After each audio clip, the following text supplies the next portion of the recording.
Halo para penggemar dan pecinta fisika. Sekarang saya akan menjelaskan mengenai kontraksi panjang atau kontraksi Lorentz.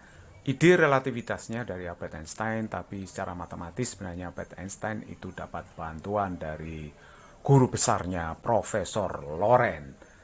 Nah, penjelasan kontraksi panjang atau kontraksi Lorentz itu bisa dijelaskan seperti ini ya. Misalkan ada dua orang pengamat, yaitu Pak Ali dan Pak Budi. Pak Ali itu naik kereta, sedangkan Pak Budi berdiri tenang di stasiun kereta. Nah, keretanya itu membawa sebatang kayu, panjangnya menurut Pak Ali itu adalah L0. Nah, L0 itu disebut sebagai panjang sejati karena Pak Ali itu diam relatif terhadap batang kayu. Tapi pengamatan Pak Budi tidak sama dengan Pak Ali. Kalau Pak Ali mengatakan panjang batang L0, maka Pak Budi itu akan mengamati panjang batang lebih kecil daripada L0.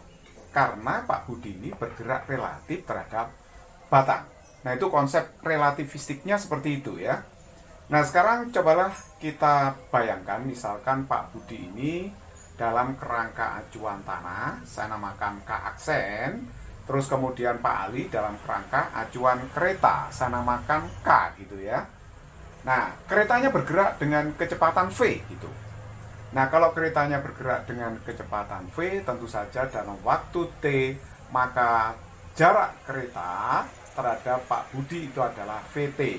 Sedangkan posisi pusat massa batang terhadap Pak Budi itu saya namakan X aksen menurut kerangka K aksen ya. Sedangkan posisi pusat massa batang menurut Pak Ali dalam kerangka K adalah X. Kita bisa mengkaitkan X aksen dengan X, yaitu bahwa X aksen itu sama dengan X plus VT. Bisa saya pindah ruasnya ya, X itu berarti sama dengan X aksen dikurangi VT. Menurut pandangan mekanika relativistik, X itu tidak sama dengan X aksen min VT, tetapi ada faktor Lorentz sebesar gamma. Nah, gamanya itu adalah sebesar 1/1 min V kuadrat per C kuadrat. Nah, ini sudah saya bahas di materi G Profis F176. Jadi kalau Anda kurang paham mengenai faktor Lorentz, silakan menonton G Profis materi F176. Nah, sekarang perhatikan baik-baik di sini ya. Kalau misalkan batang yang kiri ini saya beri tanda 1, yang ujung kanan itu 2, maka posisi ujung batang yang kiri ya menurut Pak Ali, pengamat dalam kerangka K, adalah gamma X1 aksen dikurangi dengan VT, sedangkan X2 posisi batang ujung paling kanan, X2 itu adalah gamma X2 aksen min VT gitu ya. Nah, sekarang kalau saya kurangkan X2 dengan X1, saya dapatkan gamma. Nah, ini X2 aksen dikurangi X1 aksen. Gitu kan? Nah, min VT-nya kan habis ini ya. Min VT-nya habis. Jadi kalau begitu X2 dikurangi X1, perhatikan ya di sini ya. X2 dikurangi dengan X1 itu adalah L0, ya kan? Ini adalah L0, panjangnya batang. Nah, gamma kita tulis X2 min X aksen saya sebut sebagai L. L ini adalah panjang batang menurut Pak Budi, pengamat yang bergerak relatif terhadap batang. Sedangkan L0 itu panjang batang menurut pengamat yang diam relatif terhadap batang.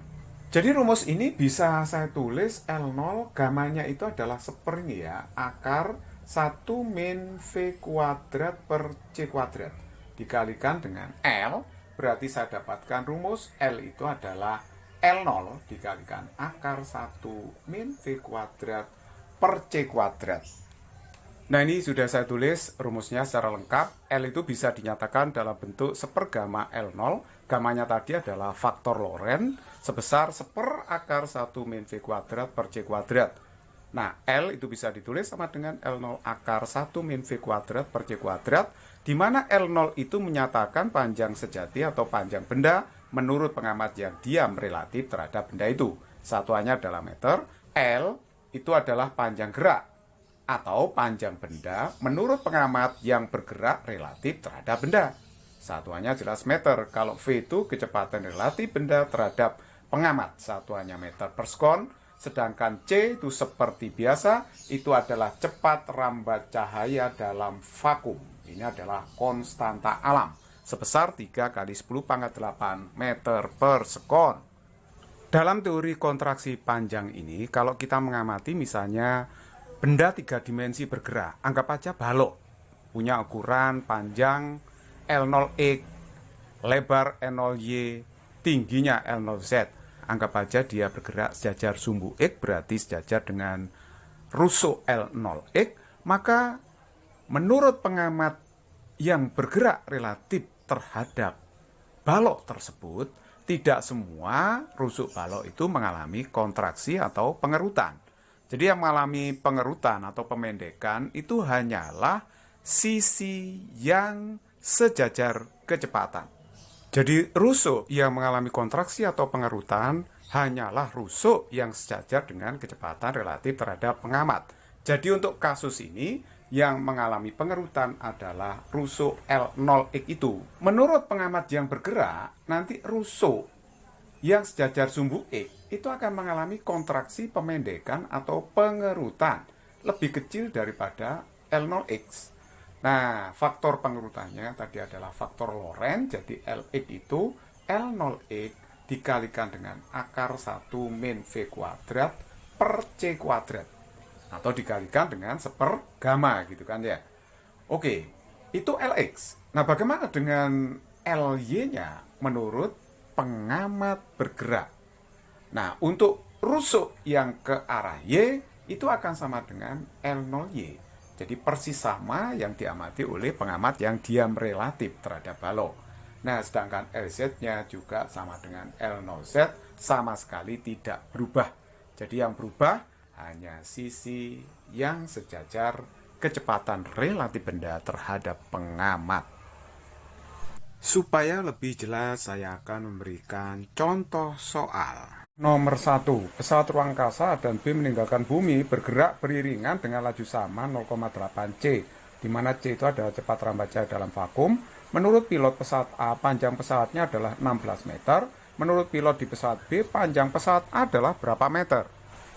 Nah, ini kalau saya gambar, ini bumi ya, terus kemudian pesawat A dan B bergerak dengan kecepatan 0,8 C, sama relatif terhadap bumi. Pilot yang ada dalam pesawat A mengatakan panjang pesawatnya adalah 16 meter. Kita tahu pilot di pesawat A itu diam relatif terhadap pesawatnya. Maka yang diamati adalah panjang diam atau panjang menurut pengamat diam atau panjang sejati. Ini yang ditanyakan adalah berapa panjang pesawat A menurut pilot yang ada di pesawat B. Saya sebut aja L. Nah, perhatikan baik-baik bahwa di sini B itu diam relatif terhadap A. Kenapa demikian? Karena ini kecepatannya sama terhadap bumi, sehingga kecepatan relatif B terhadap A itu adalah 0. Dan nanti V-nya itu 0, sehingga V-nya itu L0 nanti akar 1 min V kuadrat per C kuadrat. Nah, ini 16. Nah, tapi ini V-nya 0 ya, kecepatan relatifnya C kuadrat. Ini kan 0, berarti akar 1 berarti 16 meter. Jadi menurut pilot yang ada di pesawat B, panjang pesawat A adalah 16 meter. Jadi jawaban yang benar adalah B. Nomor 2, benda bergerak mendekati kecepatan cahaya sedemikian hingga panjangnya menyusut 75%. Jika cepat rambat cahaya dalam ruang hampa itu adalah C, maka kecepatan benda itu adalah berapa? Jadi menyusut 75% ya. Jadi kalau menyusut 75% berarti ini kan 3/4 tinggal 1/4-nya saja dari panjang sejatinya. Padahal kita tahu L itu adalah L0 akar ya, 1 min V kuadrat per C kuadrat. Ini 1/4 L0. Saya coret saja L0-nya, saya kuadrat kedua ruas ya. Nah, ini saya kuadrat seperti ini, 1/16. Jadi V kuadrat per C kuadrat itu sama dengan 15/16. Saya akar kedua ruas. Nah, seperti ini. Kalau begitu, V-nya adalah 1/4 akar 15C. Jadi jawaban yang benar di situ adalah A. Nomor 3, pesawat P beriringan dengan pesawat Q dengan laju sama masing-masing 0,8 C. C adalah cepat rambaja dalam vakum relatif terhadap planet X. Menurut pilot yang berada dalam pesawat P, panjang pesawat Q adalah 10 meter. Menurut pengamat yang berada di planet X, panjang pesawat Q itu berapa? Nah, perhatikan baik-baik dalam soal ini. Kecepatan pesawat P maupun Q terhadap planet X sama ya, 0,8 C, 0,8 C. Berarti saya bisa mengatakan, menurut pilot di pesawat P, panjang pesawat Q itu adalah panjang sejati karena pesawat Q itu diam relatif terhadap pesawat P. Ingat, ini kecepatannya sama ya. Jadi kecepatan relatif pesawat Q terhadap P adalah 0. Jadi panjang yang diamati itu adalah panjang diam L0, 10 meter. Nah, kalau ada pengamat yang di planet X melihat pesawat Q, maka karena pesawat ini bergerak terhadap planet X berarti terhadap pengamat, maka yang diamati adalah panjang gerak L. Jadi yang dihitung itu adalah L. L-nya itu kan L0 akar 1 min V kuadrat per C kuadrat gitu ya. Jadi L0-nya 10 akar 1 min V. Relatif kecepatan pesawat Q terhadap planet X adalah 0,8 C ya. Jadi ini di kuadrat begitu dibagi dengan C kuadrat. Nah ini nilainya adalah 10. 0,64 berarti 0,36, hasilnya 0,6 berarti 6 meter. Nah itulah jawabannya, 6 meter. Berarti jawaban yang tepat adalah A. Nomor 4, sebuah balok menurut pengamat yang diam terhadapnya volumenya adalah 12.000 cm3. Menurut pengamat yang bergerak sejajar salah satu rusuknya dengan laju 0,6 C, volume balok adalah berapa? Jadi ini menurut pengamat yang bergerak relatif terhadap balok. Jadi misalkan volume yang teramati adalah V gitu ya.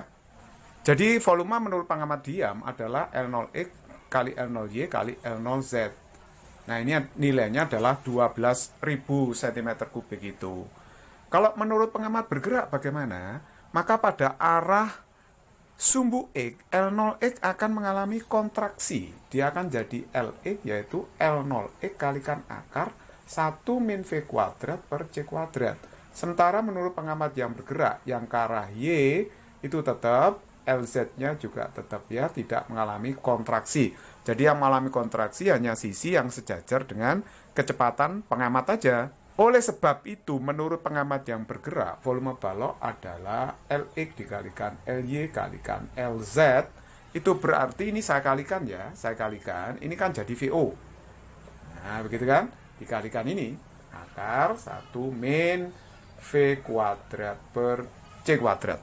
Nah, jadi V-nya itu adalah, VO-nya adalah 12.000. Nah, sedangkan yang di akar 1 min, kecepatannya 0,6 C ya. Jadi V-nya itu 0,6 C di kuadrat berarti 0,36. C kuadrat dibagi C kuadrat habis. Jadi ini hasilnya adalah 0,64 di akar, 0,8. Ya, jadi 12.000 kali 0,8. Berarti hasilnya adalah 9600 cm3. Jadi 9600 cm3, jawaban yang tepat adalah C.